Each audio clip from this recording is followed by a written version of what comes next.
وكفى وصلاة الله وسلامه على رسوله المصطفى وعلى آله وصحبه وما والاه. أما بعد أحبتي في الله،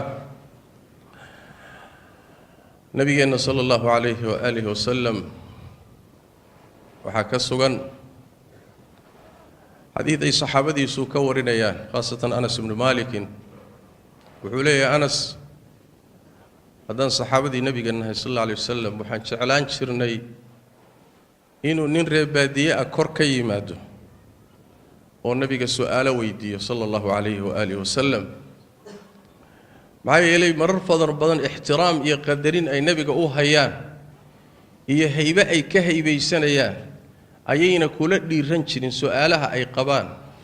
markaas waxay jeclaan jireen nin reer baadiye ah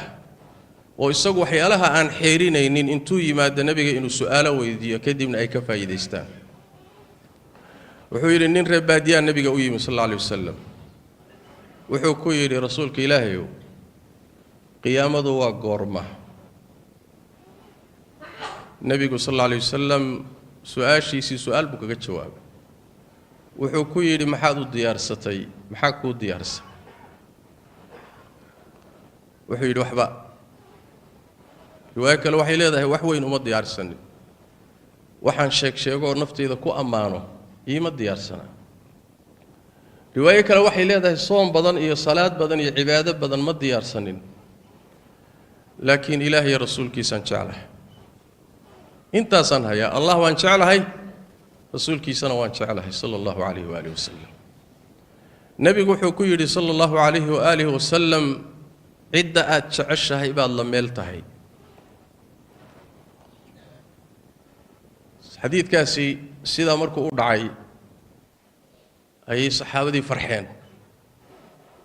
وحيث إسوي دين عدة تعيش هاي بالضميل تهي من يمكن سؤال شوي دي بخاص كتهي مسدتك كده حيسا إسلام مركي بالنبي سؤال شوي دين صلى الله عليه وسلم وحي رسولك إلهي أنا قلنا مساسا ما الله مدبنا هابو رسولك صلى الله عليه وآله وسلم وحليها أنس هذا الكاسدان ugu faraxnay islaamnimada kadib markaan diinta soo galay kadib sidaan hadalka ugu faraxnay wax kaloon ugu faraxnay ma bajiro yiri hadalkii aan nabiga ka maqalay kii noola weynaa ugu farax badnaa buu ahaa. maxay ilaahay rasuulkiisaan jecelahay inaan ayaga la meelnahay buu nabigu sheegay sallallahu alayhi wa alihi wasallam. markaas Anas wuxuu yiri anigu waxaan jecelahay rasuulka ilaahay أبو بكر وصاحبك النبي كان وان شعلهاي صاحبك سي لباد عمرنا وان شعلهاي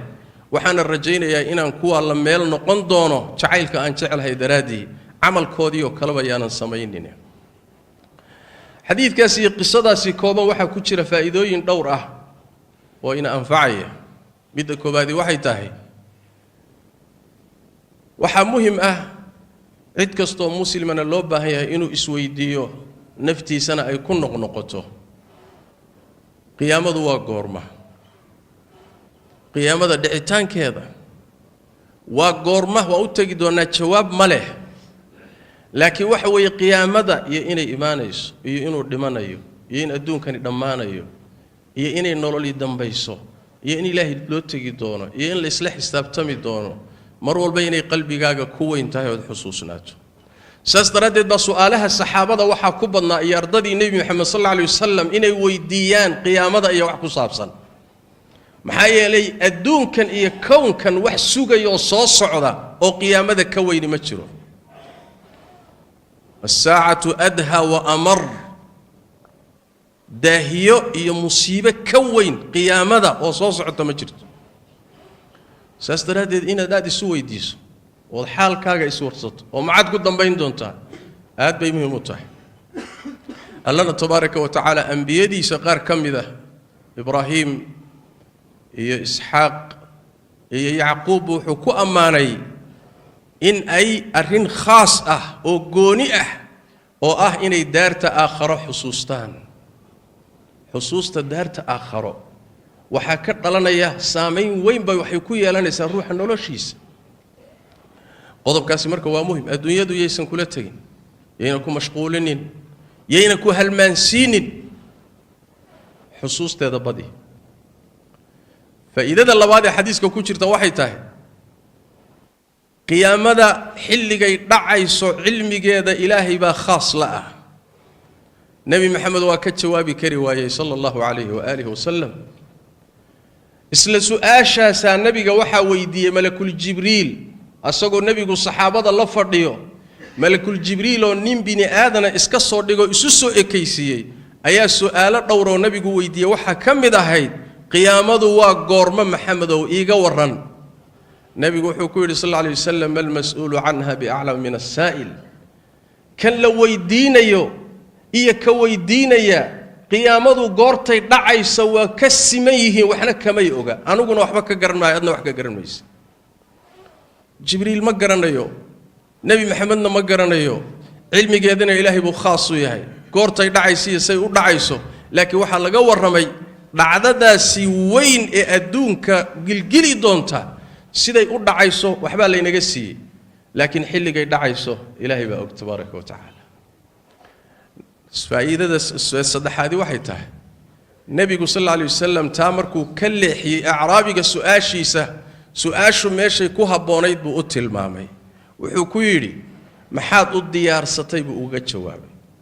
waana su'aashu meesha la doonayo inay gasho goormay dhacaysaa way u dhici doontaa ama qiyaamada yar ha noqoto ama taweyn ha noqoto qiyaamada yar ruux walba geeridiisa maalintuu geeriyoodo qiyaamadiisii way dhacday maxaad sugi hadday cadaab ahayd kugu bilaabay hadday barwaaqiyo janno ahaydna kugu bilaabatay qiyaamo adduunka ka dhacdo baabi'isa taadii yarayd baaba ka soo horraysa way dhici waana hadda tii weyneed ee adduunkoo dhan rogaysayna way soo socotaa wayna imaan saas daraaddeed goorma waxaa kaaga muhiimsan inaad weydiiso maxaa kuu diyaarsan kulli way imaan laakiin maxaa kuu diyaara maxaad haysaa maxaad la qaabili maxaad u hormarsatay saas daraaddeed baa rabbigeen tabaaraka wa tacaala mu'miniinta wuxuu amray mu'miniinow ilaahay ka baqa naf walbana ha fiiriso waxay berri u hormarsatay oo qiyaamada ah maxaa ka horeeya maxaa yaala maxaa kuu diyaarsan isweydii maxaa cibaado ah maxaa camal ah maxaa wanaaga maxaa khayra maxaa gabood fal war maxaa kuu yaala taasuu nabigu u jeediyay salawaatu rabbi wa salaamu alayhi waana su'aashu meesha la doonayo inay marto faa'iidada afraadi waxay tahay qisada aynu ka faa'iideysanayno ruuxa bini aadamka ee muslimka si kasto u dadaal badan yahay inuu naftiisa iyo camalkiisa xaqiro inuu isyaso hoos isu dhigo isla weynaanin is afuufin isbumbuurinin camalkaagu kula weynaanin nabigu markuu ku yiri ninka saxaabiga maxaa ku diyaarsan wuxuu yiri waxba riwaayo kale wuxuu leeyahay rasuulka ilaahay wax weyn iyo ma diyaarsana riwaayo kale waxay leedahay wuxuu yiri rasuulka ilaahay waxaan isku ammaano ma hayo soom badan iyo salaad badan iyo wax badan ma hayo ninku waa saxaabi inaad nabi maxamed aragtay oo la kulantood rumaysay oo arday u noqotay ba amal loo dhiga aan lahayn wax walba ka muhiimsan haddana maca dalika wuxuu rasuulka ilaahay wax weyn ma hayo nacam waxay waxa aad sameynaysaa su'aalo badan baa ku wareegsan wixii laga rabay ma yahay sidii lagaaga rabay ma u qabatay nicmadii ilaahay ma u dhigmaa waxyaalo badan baa ku wareegsan waxoogaa yarood samaysay marka inuu kula weynaadood isbuunbuunisood is afuuftaay maya allah wuxuu leeyahay tabaaraka wa tacaala naftiina ha amaanina ilaahay baa idin ogsoon waxba diintaada iyo camalkaaga ilaahay uga warram isaga kaaga xogaalsan naftaada saas daraaddeed baa saxaabigu wuxuu waxa ma hayo rasuulka ilaahay hal khaslo oo faa'iidada shanaad ah ilaahay iyo rasuulkiisaan jeclahay ma sahlana inaad ilaahay jeclaato wad rasuulkiisa jeclaato ma sahlana saas daraaddeed baa nabigeenu salawaatu rabbi wa salaamu calayhi arrintaasi weyneeyey wuxuu ku yidhi cidda aad jeceshahay baad la meel tahay saxaabadu arrintii waa ku farxeen annaguna ma la qabnaa rasuulka ilaahay haa waxay ku farxeen oo kale taasa ugu weyneed islaamnimo kadib waxay ku farxeen maxaa yeelay cidday jecel yihiin bay garanayaan allah bay jecel yihiin rasuulkiisay jecel yihiin jacaylkooduna sheegasho ma ahee xoolahoodii naftoodii wakhtigoodii waxay heli kareen bay ilaahay iyo rasuulkiisa siiyeen way bixiyeen haddayna ilaahay rasuulkiisa jeclayn dhamayna bixiyeen sidaas daraaddeed bay ugu farxeen qaacidadu waxay tahay marka waa faa'iidada muhiimka ah jacaylka adiga yaa jeceshahay isweydii haddaad jeceshahay allah rasuulkiisa saxaabadii nebi maxamed mu'miniinta dadka jidka haya haddaad jeceshahay ood ayaga la jirto ayagaad la meel tahay maalinta qiyaamada haddaad kuwaa ka jirto gaalada iyo cadaada ilaahay jecesha munaafiqiinta jecesha calmaaniyiinta jecesha diin laawayaasha jecesha fujaarta aad jeceshahayna ku talagal maalinta qiyaamada kuwa unbaad la meel noqon doontaa qaacidadaasuu nabigu dhigay salawaatu rabbi wasalaamu calayh isweydii marka yaad jeceshahay yaad la jirtaa yaa qalbigaagu la jiraa yaad rabtaa yaad jeceshahay isweydii su-aasha isweydiintale waxay tahay cid walba ilaahay waa jeclahay wuu dhihi karaaye laakiin inaad ilaahay jeceshahay maxaa lagu garanayaa nin walba waa sheegan karaa waa camal qalbiga ku jira laakiin maxaa ku tusaya jacaylkaad sheeganayso inuu dhab yahay iyo inuu been yahay maxaa kala saaraya miisaanku waa kan waxaa kala saaraya markaad allah jeceshahay wuxuu jecel yahay baad ka hormarini waxay naftaadu jeceshahay markaad rasuulka ilaahay jeceshahay wuxuu jecel yahay baad ka hormarini wixii naftaadu rabtay jeceshahay markay isqabtaan oo iskhilaafaan allana sidan uu jecel yahay rabaa naftaaduna sidan ay rabtaa ta ilaahay hormari ta rasuulka hormari sallallahu alayhi wasallam markaasaad jeceshahay allah iyo rasuulkiisa si dhaba u jeceshahay markaasaad la meel noqonaysaa macnaheedu wax weeye dariiqa raac sheegasho been ah faasiq baad tahay diinta ilaahay baad la dagaalsan tahay camalkii ma haysid waajibaadkii ma gudanaysid fisqi iyo macaasi baad qasanaysaa haddana waxaad leedahay ilaahay baan jeclahay nacam haddaad jeceshahay raac qul in kuntum tuxibuuna allaha fattabicuuni haddaad ilaahay jeceshiinoo dhab idinka tahay aniga nebi maxamed isoo raaca buu nabigu yidhi salawaatu rabbi wasalaamu calayh haddaad allah jeceshahay jidka nebi maxamed baad mari sal alla alay wasalam allana saasuu kugu jeclaanaya kuguna dembi dhaafaya haddaase meelaha la taagnaato ilaahay baan jecesho maantana ku marxarado laakiin aadan camalkii iyo dhaqankii haynin beenaala tahay waxa ka jira male aayaddaasi wuxuu leeyahay xasanulbasri dad ilaahay jacaylkiisa sheegtay bay soo degtay si loo imtixaano oo la yidhahdo ka run sheega waxaad sheeganaysaan miisaankuna waa inaad raacdaanee sheegasho maaha mithaalka muhimkaynu ku khatimayna wuxuu yahay ina tusaya mithaalna noqon karaya nabiyullaahi ibraahim calayhi wacalaa nabiyina asalaatu wassalaam markuu ilaahay diintiisa u istaagay iyo tawxiidka inuu faafiyo tolkiina ka hor yimaadeen waa kuwii markii dambe inay gubaan ku talagalay god bay u qodeen guri dabay u dhiseen inay ku tuuraan bay ku talagaleen ilaahay baa ka badbaadiyey nebi ibraahim inuu dhulkaa isaga tago ka haajiruu go'aansaday innii muhaajirun ilaa rabbii waa isaga tegayaa dhulkan buu yidhi nebi ibraahim waa keligii calayhi salaam waana carruurna male waana weynaaday markuu dhulkii ka soo tagay ilaahay wuxuu weydiistay tabaaraka wa tacaala wuxuu yidhi ilaahayow waxaad isiisaa wiil dulqaad badan isii allah waa u bishaareeyey waxaa loogu bishaareeyey wiilkii u weydiistay ee dulqaadka lahaa baa ilaahay ugu bishaareeyey wiilkii waa dhashay waa nebi ismaaciil ibraahimna markaa waa waana wiilkii ugu horreeyey waana keligii u fiirso markaad adoo carruur hesho iyo marka adoo dhallinyaraa carruur lagu siiyo way kala muhiimsan tahay markuu ilmihii u horreeyey yahay iyo markuu kii labaad iyo kii saddexaad yahayna waa kala muhiimsan yahay markuu hal ilmo yahay iyo markay carruurtu badan tahayna way kala muhiimsan tahay waa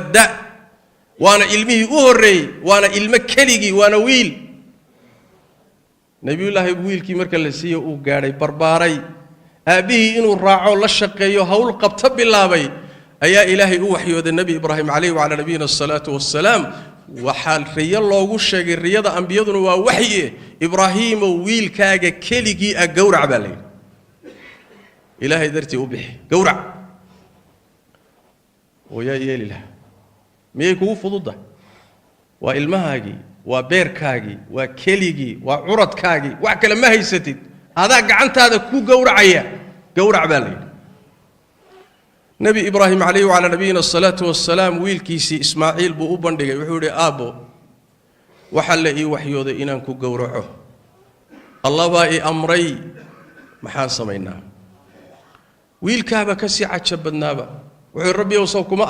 آبس وربي كما أمري نين أذي قورع ذاها فولي أمرك إلهي بيقول يقورع نبي إبراهيم ويل كيسي دينع أودغي من ديدي وكو قورع لهانا واقاتي إنو قورعو كتخلصنا وكو تلقلي أمرك إلهي إساقو فولينا يوحي نفتيسو تعيشها كهر مرينيا كذب الله تبارك وتعالى ويلكي وحو مدح فرشاء وقردقي بوسكي سيبا إلهي وحو سوقري يوان وين مركاسا إساقي وقورع النبي إبراهيم ويلكي نوالله فرطي امتحان باي أهيد وتشددو ما أهين إن ويلك اللي قورعوه لكن نبي إبراهيم بالا امتحاني هيرك وقارسي سيه تشعيلكي سربي وتشعيليه إسماعيل بالامتحاني هيرك وقارسي سيه إساق لفتيسو الله سي تشعيلكي سيسيدو أمركي سأفوليني سيداس درادد نفتاد وحي ربطو الله وحو الرب مركاد هرمريسوت كهرمريسو نفتاد وحي ربطو سيكستها كوغو وينادي مركاسا تشعيلكاغو ربي هاي سيكستها كولا عسلام سيداس درادد عدة أتشعشهاي باللميلتهاي دب أقول نقو قلبي قاقا اسميزان يا تشعشهاي يا لتشرتان يا تقربوتهاي يا ضوهي اللسان يا اسلتشرتان مر لباد يا مرصد حاد دب أقول نقو وحد نكو تلقشا هلكا وحيا له أيام ما ننت قيامة النتيجة تهي صلوا وسلموا على خاتم الأنبياء والمرسلين اللهم صل وسلم وبارك على عبدك ورسولك محمد وعلى آله وصحبه ومن تبعهم بإحسان إلى يوم الدين اللهم إنا نسألك الهدى والتقى والعفاف والغنى ربنا ظلمنا أنفسنا وإن لم تغفر لنا وترحمنا لنكونن من الخاسرين اللهم يا حي يا قيوم برحمتك نستغيث ردنا إليك ردا جميلا ووفقنا لما تحب وترضى اللهم اغفر للمسلمين والمسلمات والمؤمنين والمؤمنات الأحياء منهم والأموات برحمتك يا أرحم الراحمين وسبحانك اللهم وبحمدك نشهد أن لا إله إلا أنت نستغفرك ونتوب إليك وكفى وصلاة الله وسلامه على رسوله المصطفى وعلى آله وصحبه ومن والاه أما بعد أحبتي في الله نبينا صلى الله عليه وآله وسلم وحكى السجن حديث أي صحابتي سوكورين أيان خاصة أنس بن مالك وحولي أنس هذان صحابتي نبينا صلى الله عليه وسلم وحن شعلان شرني إنه ننرى بادية أكركي مادو والنبي سؤال ويدي صلى الله عليه وآله وسلم معي إلي مرر فضل بدن احترام يقدرين أي نبي هيان هي هيبة أي كهيبة سنيان أيين كل ديرنشرين سؤالها أي قبان مركز واحد شعلان شرين ننرى بادية ويسقوا حيالها عن حيرين إن انتو يماد النبي إنه سؤال ويدي كدي من أي كفاية يستان وحوير إن رباديا النبي قوي صلى الله عليه وسلم وحكوي لرسولك إلهي قيامة وقرمة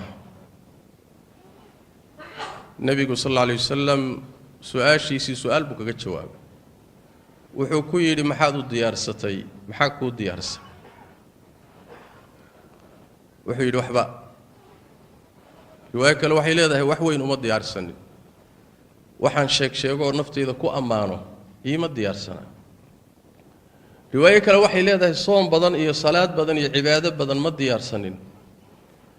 لكن إلهي رسول كيسان شعله انت سنها يا الله وان شعله رسول كيسان وان شعله صلى الله عليه وآله وسلم نبي حكوير صلى الله عليه وآله وسلم عدة أتشعشها إبا الله ميلتهي حديث كاسي سيدا مركو أدعي أي صحابة فرحين وحيث إسوي دين عدة تعيش هيبة اللميل تهي من يمكن سؤال شوي دي بخاص كتهي مسدتك كده حيسا إسلام مركب النبي سؤال شوي دين صلى الله عليه وسلم وحي رسولك إلهي أنا قلنا مساسا ما لم يتبنى هابو رسولك صلى الله عليه وآله وسلم وحليها أنس هذا الكاسدان ugu faraxnay islaamnimada kadib markaan diinta soo galay kadib sidaan hadalka ugu faraxnay wax kaloon ugu faraxnay ma bajiro yiri hadalkii nabiga ka maqal kii noola weynaa ugu farax badnaa buu ahaa محايل إلهي رسول كيسان الله إن أيق الله ميلنا هيبو نبي الشيخ صلى الله عليه وآله وسلم مركز أنا سوحيري أنا وحن شعل هاي الرسول كإلهي أبو بكر وصاحبك النبي كان وان شعل هاي صاحبك سيلا بعد عمرنا وان شعل هاي وحن الرجين يا إن أنكوا الله ميلنا قندونه شعيلك أن شعل هاي درادي عمل كودي وكلبا يانا سماينين حديث كاسي قصة سي كوبا وحا كتشر فائدوين دورة وإن أنفعيه ميدا كوبادي waxay tahay waxa muhiim ah cid kasto muslimana loo baahan yahay inuu isweydiiyo naftiisana ay ku noqnoqoto qiyaamadu waa goorma qiyaamada dhicitaankeeda waa goorma waa u tagi doonaa jawaab ma leh laakiin waxa weeye qiyaamada iyo inay iimaanayso iyo inuu dhimanayo iyo in adduunkani dhamaanayo iyo inay nolol dambayso iyo in ilaahay loo tagi doono iyo in la isla xisaabtami doono mar walba inay qalbigaaga ku weyn tahay oo xusuusnaato saas daradeed ba su'aalaha saxaabada waxa ku badnaa iyo ardadii nabi maxamed sallallahu alayhi wasallam inay weydiiyaan qiyaamada iyo wax ku saabsan maxaa yeelay adduunkan iyo kownkan wax sugayo soo socda oo qiyaamada ka weyn ma jiro as-saa'atu adha wa amar daahiyo iyo musiibo ka weyn qiyaamada oo soo socota ma jirto saas daradeed inaad aad isu weydiiso oo xaalkaaga isu warsato oo macad ku dambayn doontaa aad bay muhiim u tahay Allahna tabaaraka wa ta'ala anbiyadiisa qaar kamida Ibrahim iyo Isxaaq iyo Yaqub wuxuu ku amaanay in ay arin khaas ah oo gooni ah oo ah inay daarta aakhiro xusuustaan xusuusta daarta aakhiro waxa ka dhalanaya saameyn weyn bay waxay ku yeelanaysaa ruuxa noloshiisa qodobkaasi marka waa muhiim adduunyadu yeysan kula tagin yeena ku mashquulinin yeena ku halmaansiinin xusuusteeda badi faa'iidada labaad ee xadiiska ku jirta waxay tahay qiyaamada xilligay dhacayso cilmigeeda ilaahay baa khaas la ah نبي محمد وكتشوابي كري وايي صلى الله عليه وآله وسلم إسلا سؤاشا سا نبي وحا ويدي ملك الجبريل أساقو نبي الصحابة الله فرديو ملك الجبريل ونين بني آدنا إسكسور ديغو إسسو إكيسيي أيا سؤال دورو نبي ويدي وحا كمدا هيد قيامة وقورم محمد وإيغا ورن نبي وحكوري صلى الله عليه وسلم المسؤول عنها بأعلم من السائل كان لو ويدينيو iyo ka weydiinaya qiyaamadu goortay dhacayso waa ka simayeen waxna kamay oga aniguna waxba ka garan maayo adna wax ka garan mayso jibriil ma garanayo nabi maxamedna ma garanayo cilmigeedana ilaahay buu khaas u yahay goortay dhacayso say u dhacayso laakiin waxa laga waramay dhacdadaasi weyn ee adduunka gilgili doonta siday u dhacayso waxba la inaga siiyay laakiin xilligay dhacayso ilaahay baa og tabaaraka wa ta'ala فائدة الصدحادي waxay tahay nabigu sallallahu alayhi wasallam taa markuu ka leexiyay acraabiga su'aashu meeshay ku haboonayd buu u tilmaamay wuxuu ku yiri maxaad u diyaarsatay buu uga jawaabay waana su'aashu meesha la doonayo inay gasho goormay dhacaysaa way u dhici doontaa ama qiyaamada yar han noqoto ama taweyn han noqoto qiyaamada yar ruux walba geeridiisa maalintuu geeriyoodo qiyaamadiisa way dhacday maxaad sugi haday cadaab ahayd kugu bilaabay haday barwaaqiyo janno ahaydna kugu bilaabatay qiyaamo adduunka ka dhacdo baabi'isa taadi yarayd baaba ka soo horeysa way dhici waana hadda tii weyneed ee adduunka oo dhan rogaysayna way soo socotaa wayna imaan saas daradeed goorma waxa kaaga muhiimsan inaad weydiiso maxaa ku diyaarsan كل وي إيمان لكن محاكو ديارة محاد هيسا محاد لقابلي محاد أهور مرسطي سأصدرادي بربيين تبارك وتعالى مؤمنين توحى أمر مؤمنين وإلهي كبقى نفو البنا هفيري سوحي بري أهور مرسطي أو قيامة محاكا هوري محايا لا محاكو ديارسن اسويدي محا عبادة محا عمله محا وناقة محا خيرة maxaa gabood fal war maxaa ku yaala taasuu nabigu u jeediyay salawaatu rabbi wa salaamu alayhi waana su'aashu meesha la doonayo inay marto فإذا أفرادي وحي تهي قصة إنه كفى إذا سنين روح بني آدم كمسلم كاسكستو أدد البدنية إنه نفتي سي عمل كي سبح حقيره إنه إسياسه هوس إسودقه إسلوينانين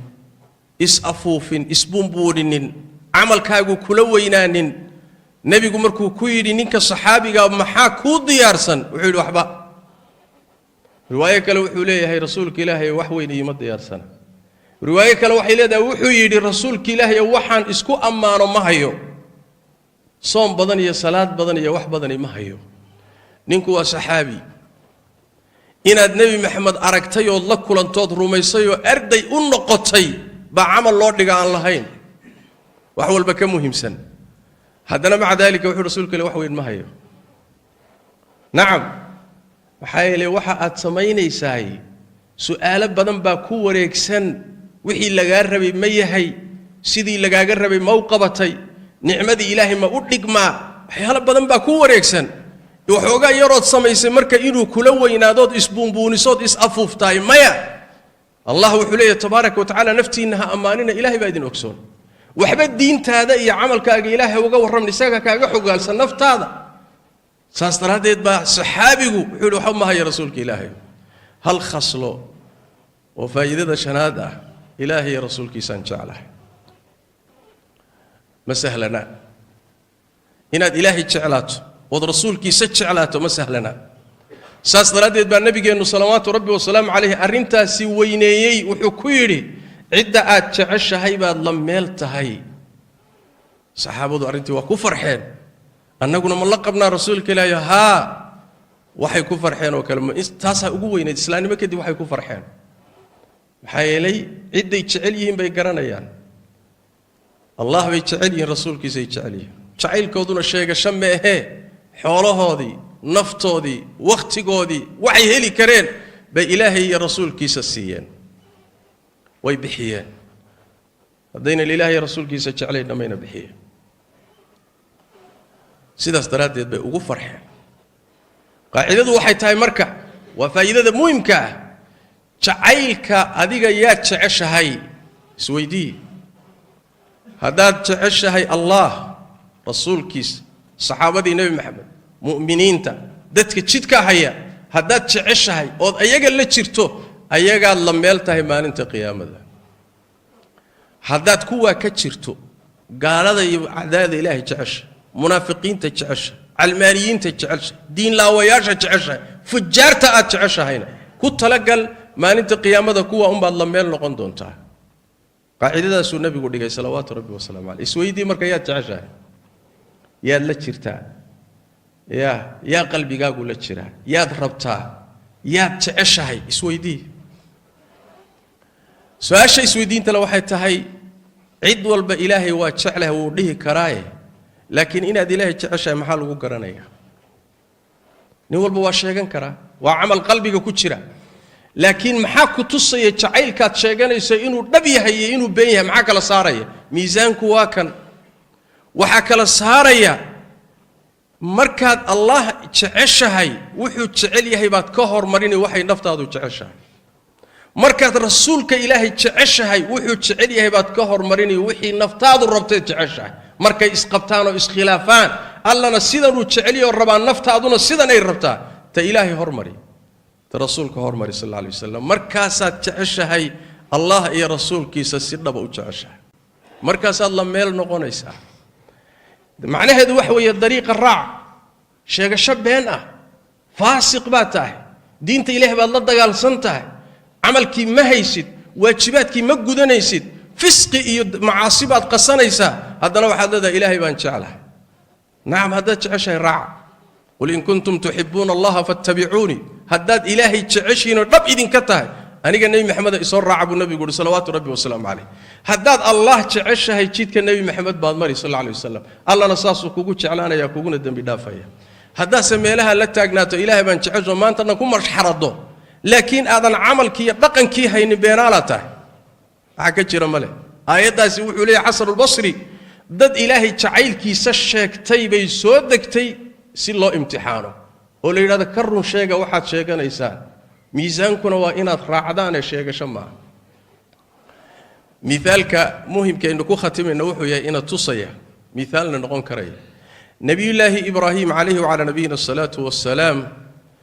markuu ilaahay diintiisa u istaagay iyo tawxiidka inuu faafiyo tolkiina ka hor yimaadeen waa kuwii markii dambe inay gubaan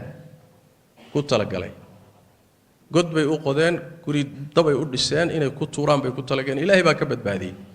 nabi ibraahim inuu dhulka isaga tago ka haajiru go'aansaday inni muhaajirun ilaa rabbii waa isaga tagaya dhulkan buu nabi ibraahim waa keligii calayhi salaam waana caruurna male waana weynaaday markuu dhulkii ka soo tagay ilaahay wuxuu weydiistay tabaaraka wa tacaala wuxuu yidhi ilaahayow waxaad isiisaa wiil dulqaad badan isii allah waa u bishaareeyey waxaa loogu bishaareeyey wiilkii u weydiistay ee dulqaadka lahaa baa ilaahay ugu bishaareeyey wiilkii waa dhashay waa nebi ismaaciil ibraahimna markaa waa waana wiilkii ugu horreeyey waana keligii u fiirso markaad adoo carruur hesho iyo marka adoo dhallinyaraa carruur lagu siiyo way kala muhiimsan tahay markuu ilmihii u horreeyey yahay iyo markuu kii labaad iyo kii saddexaad yahayna waa kala muhiimsan yahay markuu hal ilmo yahay iyo markay carruurtu badan tahayna way kala muhiimsan tahay waa waana ilmihii u horreeyey waana ilmo keligii waana wiil nabiyullaahi wiilkii marka la siiyo uu gaadhay barbaaray aabbihii inuu raaco la shaqeeyo hawl qabta bilaabay ayaa ilaahay u waxyooday nabi ibraahim calayhi wacalaa nabiyina asalaatu wassalaam waxaa riyo loogu sheegay riyada ambiyaduna waa waxye ibraahiimow wiilkaaga keligii ah gowrac baa layidhi ilaahay dartii u bixi gowrac oo yaa yeeli laha miyay kugu fududda waa ilmahaagii waa beerkaagii waa keligii waa curadkaagii wax kale ma haysatid adaa gacantaada ku gowracaya gowrac baa layidhi nabi ibraahim calayhi wacalaa nabiyina asalaatu wassalaam wiilkiisii ismaaciil buu u bandhigay wuxuu yidhi aabbo waxaa la ii waxyooday inaan ku gowraco allah baa ii amray maxaan samaynaa wiilkaaba ka sii cajab badnaaba wuxuu rabbiyow soo rabbi kuma amrin in adig gowracda haa fuli amarka ilaahay buu yidhi i gowraca nabi ibraahim wiilkiisii dhinacu u dhigay mindidii uu ku gowrici lahaana waa qaatay inuu gowraco ka takhallusana waa ku talagalay amarka ilaahay isagoo fulinaya waxay naftiisu jeceshahay ka hormarinaya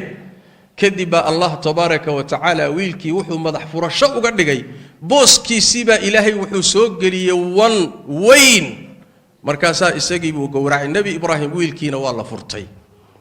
imtixaan bay ahayd ujeeddadu ma ahayn in wiilka la gowraco laakiin nebi ibraahim baa la imtixaanayey heerka uu gaadhsiisan yahay jacaylkiisa rabbigii uu jecel yahay ismaaciil baa la imtixaanayey heerka uu gaadhsiisan yahay isaga laftiisu allah si jacaylkiisa iyo siduu amarkiisa u fulinayo sidaas daraaddeed naftaadu waxay rabto allah wuxuu rabo markaad hormarisood ka hormariso naftaadu waxay rabto si kasta ha kuugu weynaadee markaasaa jacaylkaagu dhab yahay si kasta ha kuula cuslaado sidaas daraaddeed cidda aad jeceshahay baad la meel tahay dib ugu noqo qalbigaaga ismiisaan yaad jeceshahay yaad la jirtaa yaad garab u tahay yaad u hiilisaa yaad isla jirtaan mar labaad iyo mar saddexaad dib ugu noqo waxaadna ku tala gashaa halkaa waxa yaalla ayaa maalinta qiyaamadu natiijadu tahay sallu wa sallimu ala khatami al-anbiya'i wal mursalin allahumma salli wa sallim wa barik ala 'abdika wa rasulika muhammad wa ala alihi wa sahbihi wa man tabi'ahum bi ihsan ila yawm الدين اللهم inna nas'aluka al-huda wat-tuqa wal-'afafa wal-ghina rabbana dhalamna anfusana wa in lam taghfir lana wa tarhamna lanakunanna min al-khasirin اللهم ya hayy ya qayyum bi rahmatika nastaghith ruddana ilayka raddan jamila wa waffiqna lima tuhibbu wa tarda اللهم اغفر lil muslimina wal muslimat wal mu'minina wal mu'minat al-ahya'i minhum wal الأموات برحمتك يا أرحم الراحمين وسبحانك اللهم وبحمدك نشهد أن لا وكفى وصلاة الله وسلامه على رسوله المصطفى وعلى آله وصحبه وما والاه أما بعد أحبتي في الله نبينا صلى الله عليه وآله وسلم وحكى السجن حديث أي صحابتي سوكورين أيان خاصة أنس بن مالك وحولي أنس haddaan saxaabadii nabiga nahay sallallahu alayhi wasallam waxaan jeclaan jirnay inuu nin reer baadiye ah kor ka yimaado oo nabiga su'aalo weydiiyo sallallahu alayhi wa alihi wasallam maxaa yeelay marar badan ixtiraam iyo qadarin ay nabiga u hayaan iyo haybe ay ka haybaysanayaan ayayna kula dhiiran jirin su'aalaha ay qabaan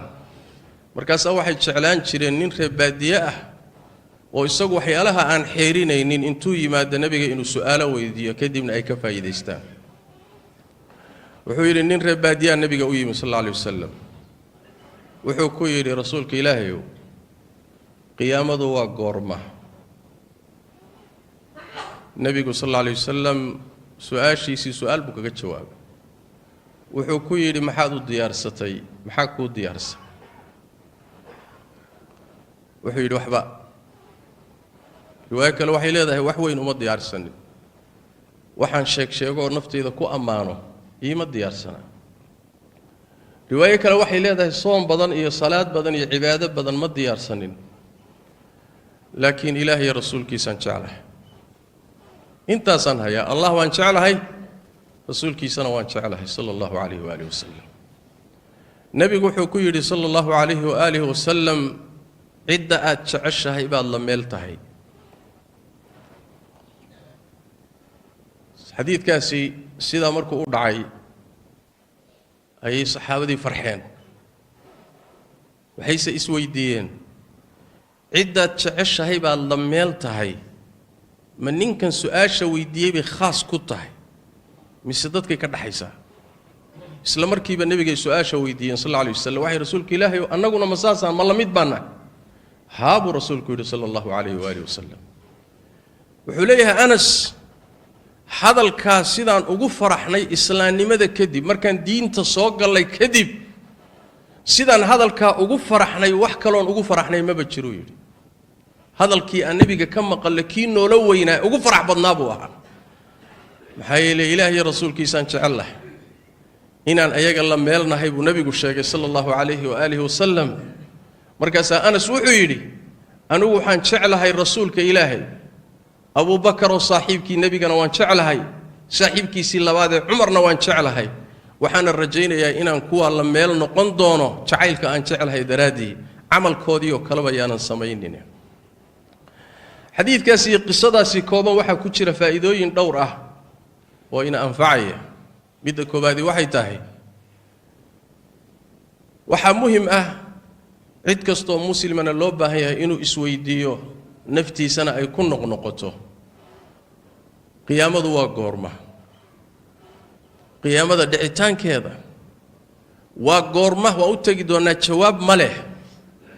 laakiin waxa weeye qiyaamada iyo inay imaanayso iyo inuu dhimanayo iyo in adduunkani dhammaanayo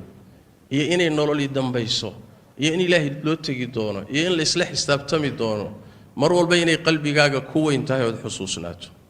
saas daradeed ba su'aalaha saxaabada waxa ku badnaa iyo ardadii nabi maxamed sallallahu alayhi wasallam inay weydiiyaan qiyaamada iyo wax ku saabsan maxaa yeelay adduunkan iyo kownkan wax sugayo soo socda oo qiyaamada ka weyn ma jiro as-saa'atu adha wa amar daahiyo iyo musiibo ka weyn qiyaamada oo soo socota ma jirto saas daradeed inaad isu weydiiso oo xaalkaaga is warsato oo macad ku dambayn doonta aad bay muhiim u tahay Allah tabaaraka wa ta'ala anbiyadiisa qaar kamida Ibrahim iyo Isxaaq iyo Yaqub wuxuu ku amaanay in ay arin khaas ah oo gooni ah oo ah inay daarta aakhiro xusuustaan xusuusta daarta aakhiro waxa ka dhalanaya saameyn weyn bay waxay ku yeelanaysaa ruuxa noloshiisa qodobkaasi marka waa muhiim adduunyadu yeysan kula tagin yeyna ku mashquulinin yeyna ku halmaansiinin xusuusteeda badi faa'iidada labaad ee xadiiska ku jirta waxay tahay qiyaamada xilligay dhacayso cilmigeeda ilaahay baa khaas la ah nabi maxamed waa ka jawaabi kari waayay sallallahu alayhi wa alihi wasallam isla su'aashaasa nabiga waxa weydiiyay malakul jibriil asagoo nabigu saxaabada la fadhiyo malakul jibriil oo nin bini aadana iska soo dhigo isu soo ekaysiiyay ayaa su'aalo dhowroo nabigu weydiiyey waxa ka mid ahayd qiyaamadu waa goorma maxamedow iiga waran nabigu wuxuu ku yidhi sallallahu alayhi wasallam mal mas'uulu anha bi'a'lam min as-sa'il kan la weydiinayo iyo ka weydiinaya qiyaamadu goortay dhacaysa waa ka siman yihiin waxna kamay oga aniguna waxba ka garan maayo adna wax ka garan mayso jibriil ma garanayo nabi maxamedna ma garanayo cilmigeedana ilaahay buu khaas u yahay goortay dhacaysa iyo say u dhacayso laakiin waxa laga waramay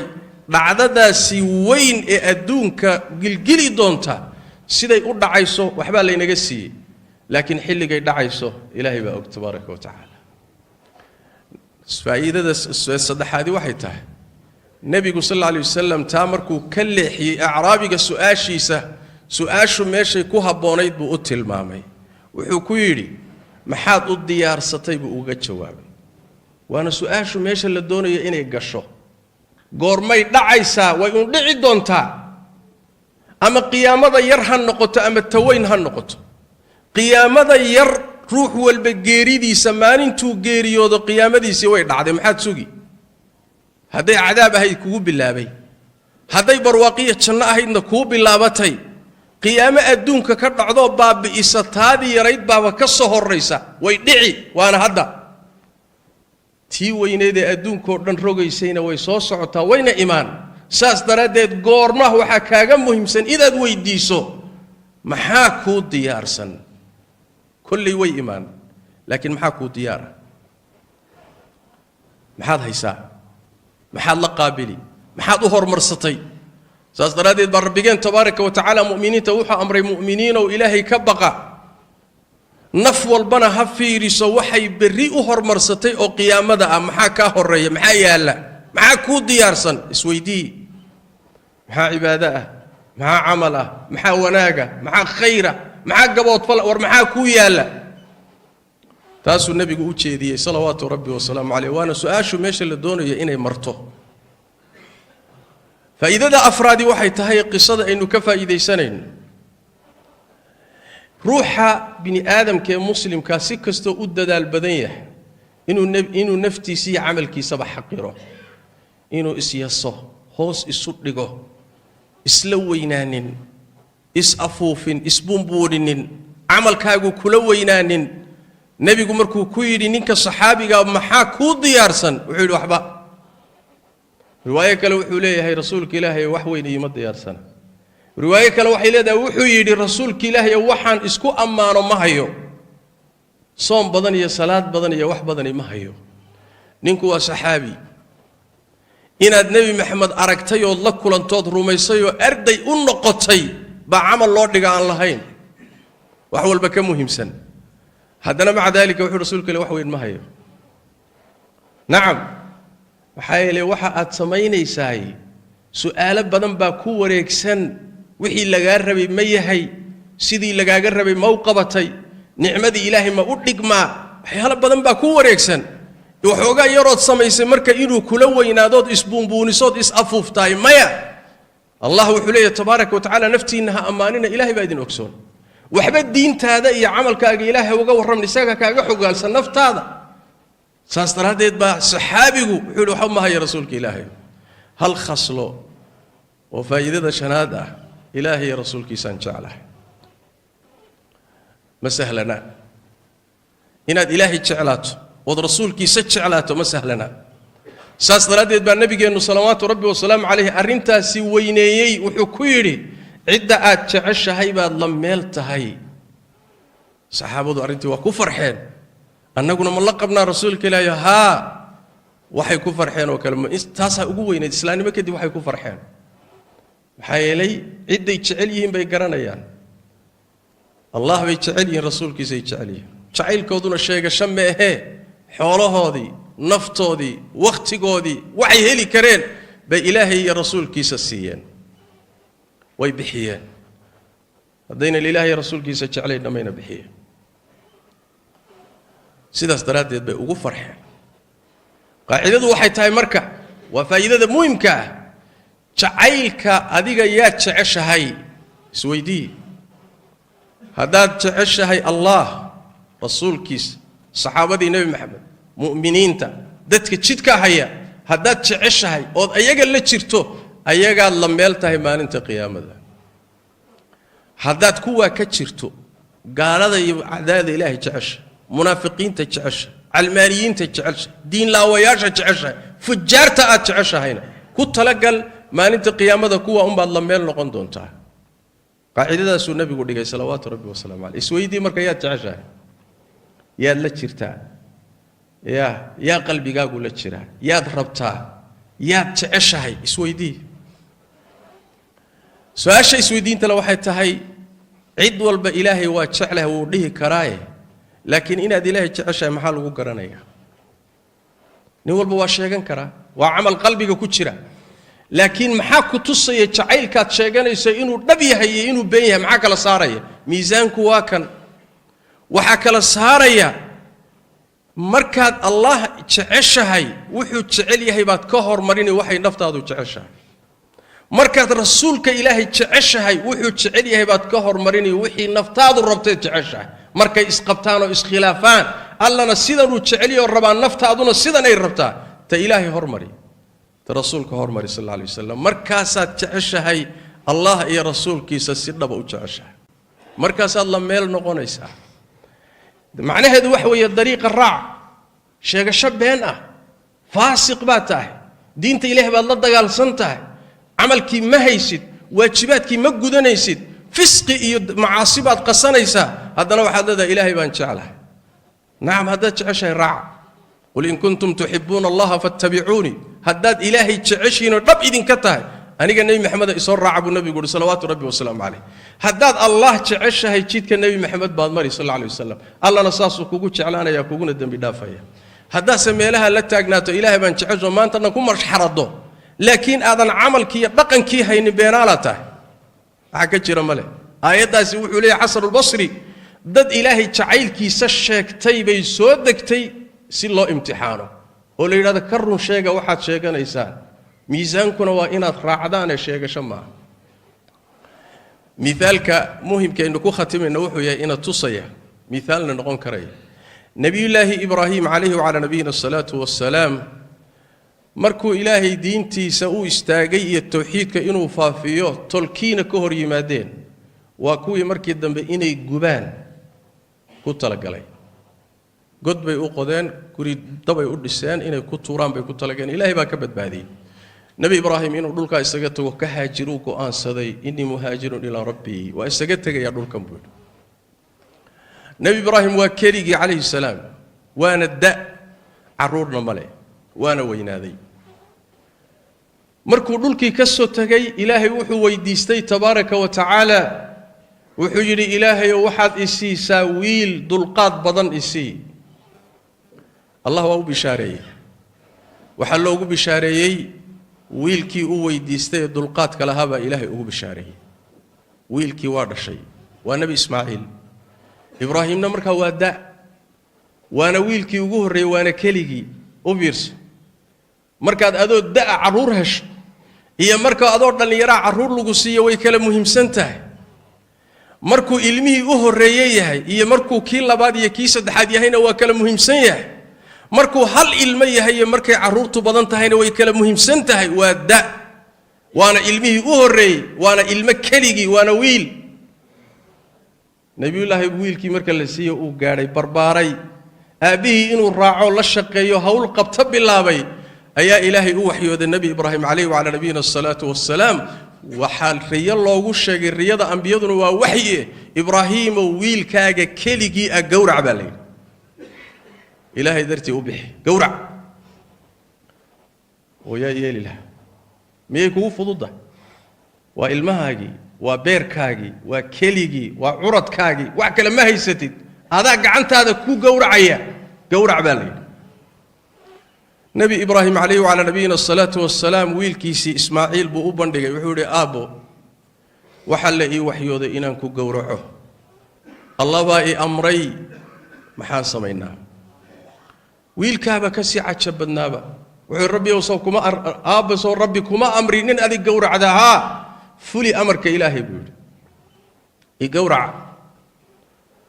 nebi ibraahim wiilkiisii dhinacu u dhigay mindidii uu ku gowrici lahaana waa qaatay inuu gowraco ka takhallusana waa ku talagalay amarka ilaahay isagoo fulinaya waxay naftiisu jeceshahay ka hormarinaya kadib baa allah tabaaraka wa tacaala wiilkii wuxuu madax furasho uga dhigay booskiisii baa ilaahay wuxuu soo geliyey wan weyn markaasaa isagii buu gowracay nebi ibraahim wiilkiina waa la furtay imtixaan bay ahayd ujeeddadu ma ahayn in wiilka la gowraco laakiin nebi ibraahim baa la imtixaanayey heerka uu gaadhsiisan yahay jacaylkiisa rabbigii uu jecel yahay ismaaciil baa la imtixaanayey heerka uu gaadhsiisan yahay isaga laftiisu allah si jacaylkiisa iyo sidoo amarkiisa u fulinayo sidaas daraaddeed naftaadu waxay rabto allah wuxuu rabo markaad hormarisood ka hormariso naftaadu waxay rabto si kasta ha kuugu weynaadee markaasaa jacaylkaagu dhab yahay si kasta ha kuula cuslaado sidaas daraaddeed cidda aad jeceshahay baa la meel tahay dib ugu noqo qalbigaaga ismiisaan yaad jeceshahay yaad la jirtaa yaad garab u tahay yaad u hiilisaa yaad isla jirtaan mar labaad iyo mar saddexaad dib ugu noqo waxaadna ku tala gashaa halkaa waxa yaalla ayaa maalinta qiyaamadu natiijadu tahay sallu wa sallim